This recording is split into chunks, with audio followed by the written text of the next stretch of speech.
Now, in a rare show of unity, supporters of Turkey's rival political parties have demonstrated in the city of Istanbul to denounce the July 15th abortive coup.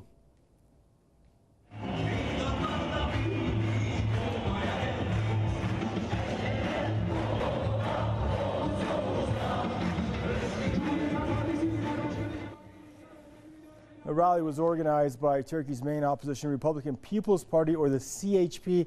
However, supporters of other factions, including the ruling Justice and Development Party, also attended the march.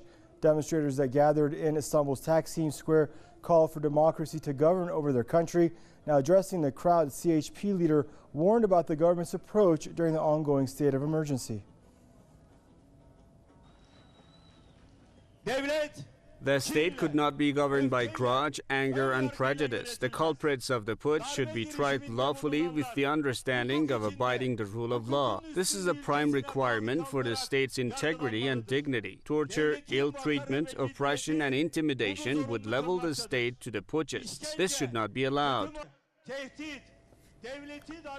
Kılıçdaroğlu's comments were echoed by the demonstrators who criticized President Recep Tayyip Erdogan's post-coup purge. Now, they said the government's actions could deepen divisions in the country.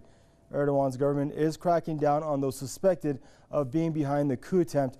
The measures have drawn condemnations from around the world. Ankara is accused of using the failed military takeover to silence the voices of dissent. Tens of thousands of Turkish citizens converged on Taksim Square in Istanbul to attend an anti-coup rally organized by the main opposition Republican People's Party, the CHP. Ideological differences were set aside in a rare display of pro-democracy harmony among all segments of Turkish society. Thousands of people are in the square to protect the republic. They speak with one mouth against any coup attempt. This square is a symbol of democracy and freedom. We may have different political views, but we are demonstrating to show that we stand together against any coup attempt. I'm here because I owe my existence to democracy. All sectors of society are here to support democracy, and we are acting together without outside interference. People waved the Turkish flag and portraits of Turkey's founder Mustafa Kemal Atatürk. The demonstrators also sang the national anthem and honored those who died in the coup with a minute's silence.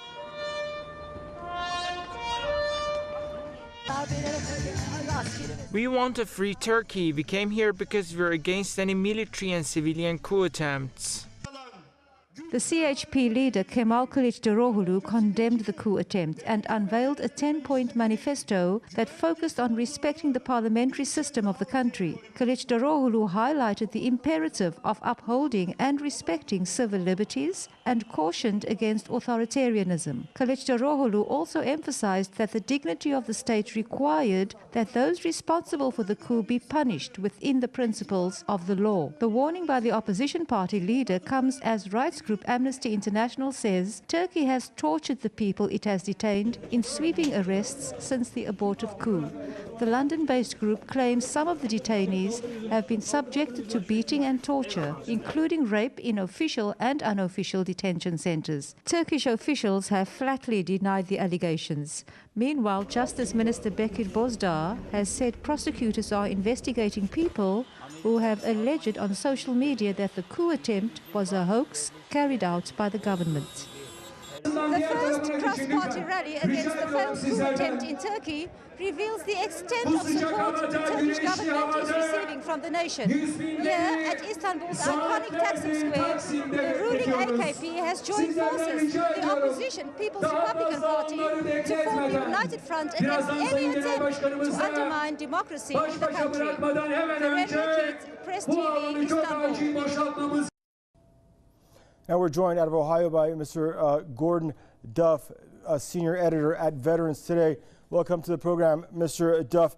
Now, Erdogan's opposition is also out protesting to denounce the coup and hail the victory of democracy in Turkey. Now, my question to you, was this a show of support only for Erdogan or more so for the country's democracy and stability?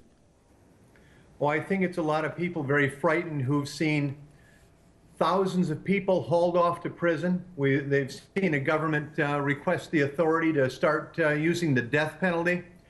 You've got to put this in context. We have Erdogan wiping out thousands of Kurds in a blood purge. We have him arresting reporters. We have him supporting ISIS. Let's not forget the 12,000 trucks that are hauling oil in and out from ISIS into Turkey, selling it to his political friends. His own son implicated in this.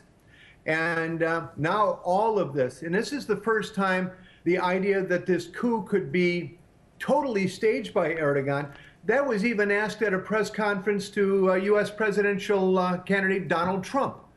So we're looking at this very differently. The idea that people are taking to the streets because they're worried about a military coup.